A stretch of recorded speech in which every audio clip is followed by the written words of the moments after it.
Hello everyone, welcome to this session. Our chapter is map reading and interpretation, and we're still discussing about these topographical maps.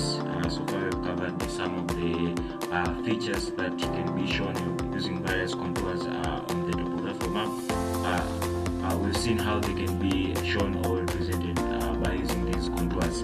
So today, let's move on to the other features that are there that can be shown on topographical maps. We'll start discussing about these three: the core, saddle, and the pass. So these are the various features that we can see on our Earth's surface, and we will see how they can be shown or displayed on the topographical map. We'll start with the first one.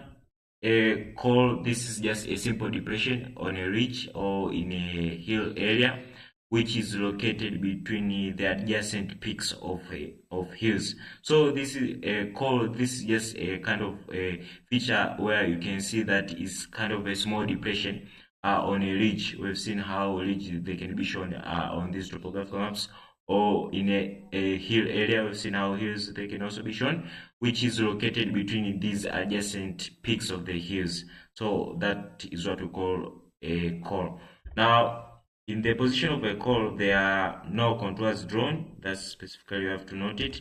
Now, that's all about the core. Talking about a saddle, this is described as a broad flat core in a ridge between two mountain peaks.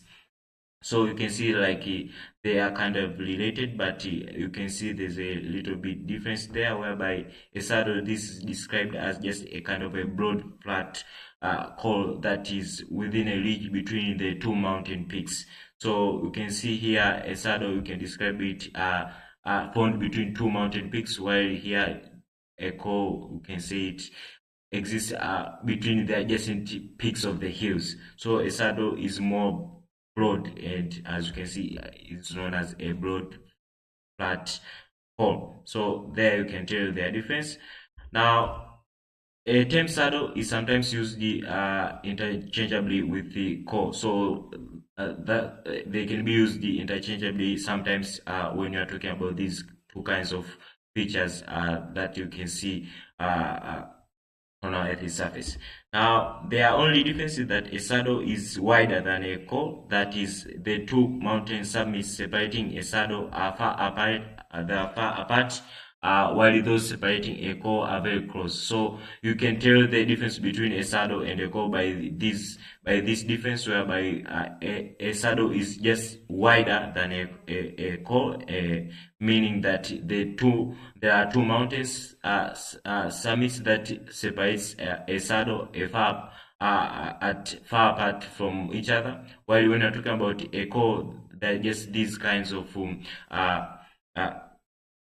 hillsides whereby they are close together, so they are separated from each other very closely. So that's when you get a core. So that's clear in terms of the difference between these two. And here is how a saddle can be shown, or how you can illustrate it, or how it can be drawn in a topographical map. As you can see, these are two sides of mountains, and here we have a saddle, a broad flat plain, as you can see. So that's what we are talking about, a saddle. Moving on, let's see a path.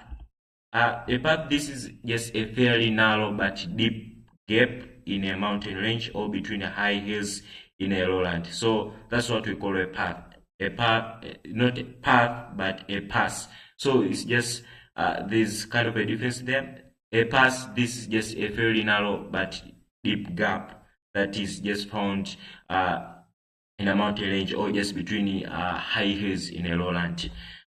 It is like a deepened saddle or core. Its name originates from the fact that travelers across a hill or mountainous country would use such a gap for easy crossing from one side of the hills to the other side. That's why they call it a pass. So that's how you can tell the meaning of this kind of this feature, a pass. Yes, a very narrow but a deep gap that is in a mountain range, or just between the hillsides.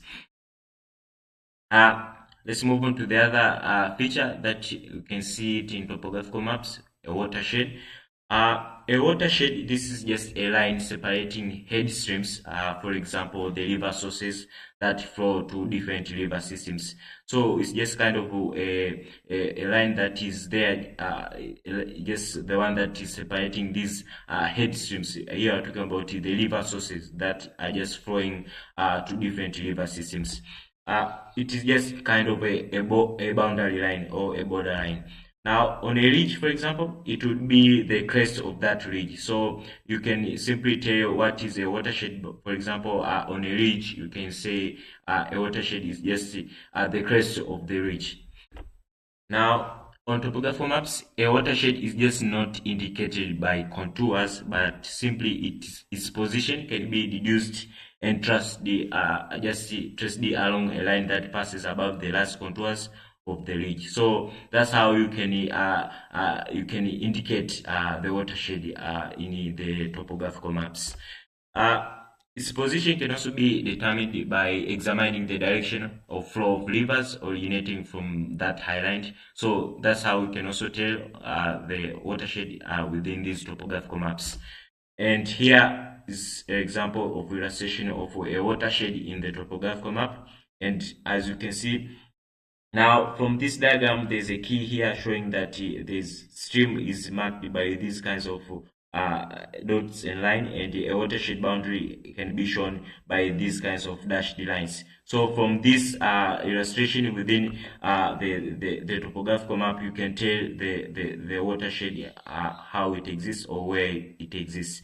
As you can see, kind of a boundary line between these kinds of, here we have these kinds of hills that are shown with these contours. So boundary line that you can see is what we call a watershed.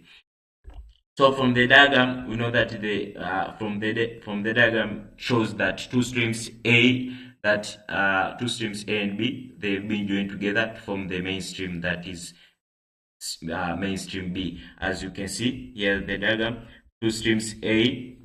There are two streams of A. This one, A and A, are joined together to form a mainstream B. So from that diagram, you can tell.